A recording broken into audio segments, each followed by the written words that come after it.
Begini nih bisnis warung yang sudah dibangun kurang lebih 7 bulan. Ternyata bisnis warung itu sangat ya lumayan enak gitu. Jalaninnya bisa santai, bisa duduk-duduk, nonton nonton YouTube, nonton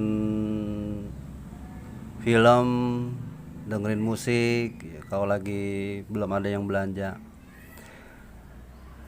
Tapi ya enak-enak aja gitu ternyata.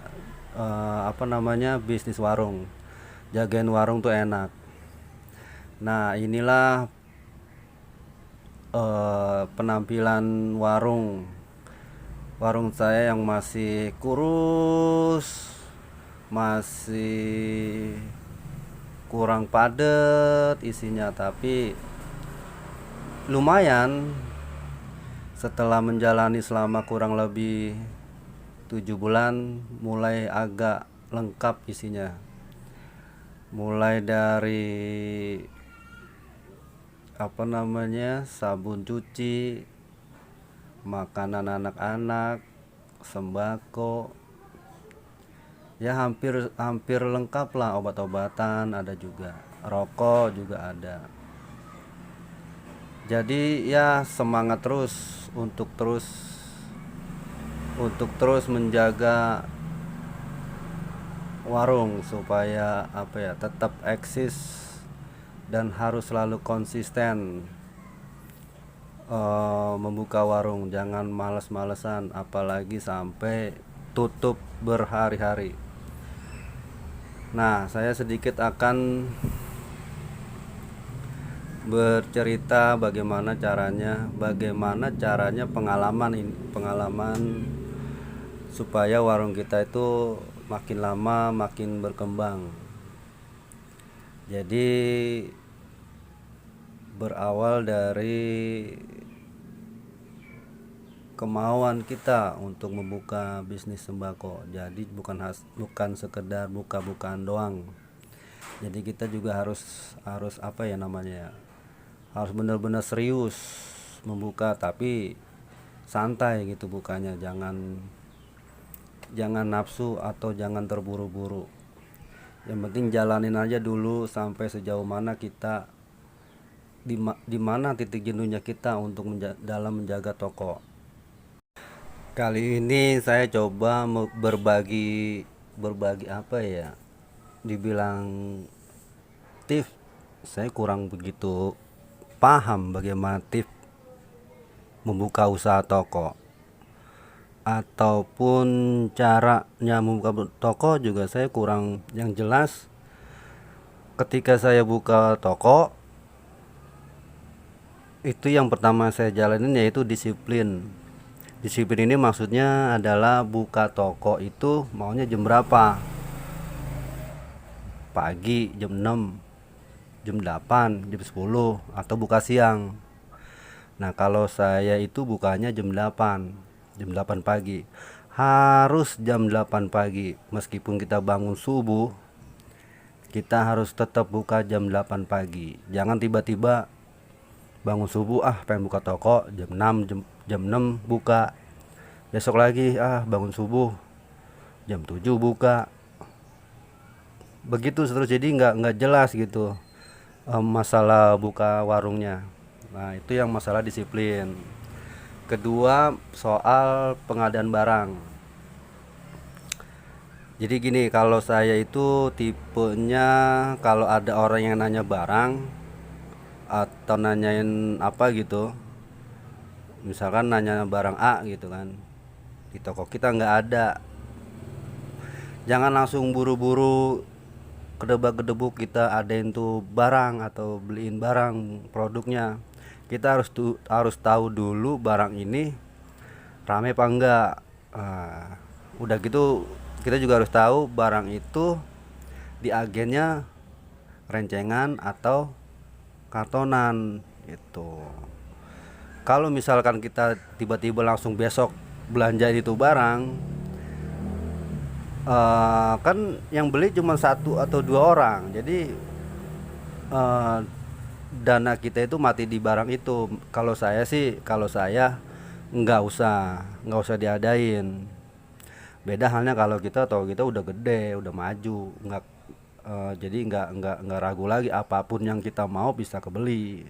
Nah, karena kita kan lagi mau manage keuangan kita, gimana caranya tetap kita puter, terus kita belanjakan lagi, begitu seterusnya, karena emang dengan minimnya modal gitu.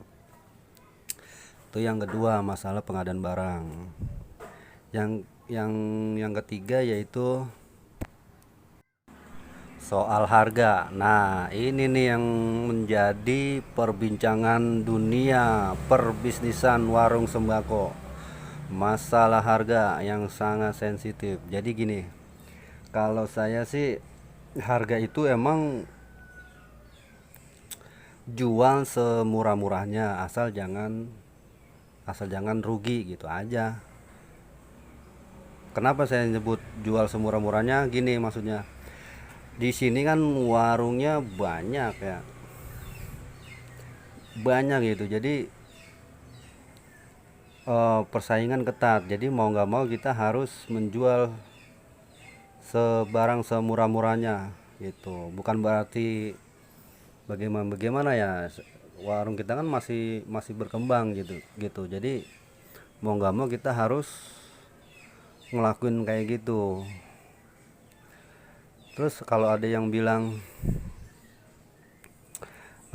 apa namanya, rebutan harga, apa sih nama itu, perang harga. Nah, emang harus perang harga karena emang toko-toko atau warung-warung sembako banyak.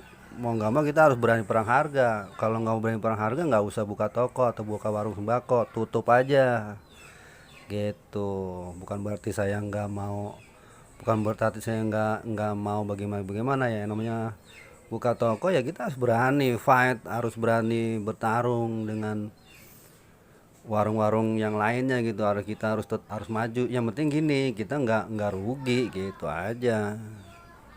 Nah, itu masalah harga, ya kan. Ya lumayan sih apa yang saya lakuin. Omset yang warung ini tiap hari, tiap bulannya terus bertambah gitu.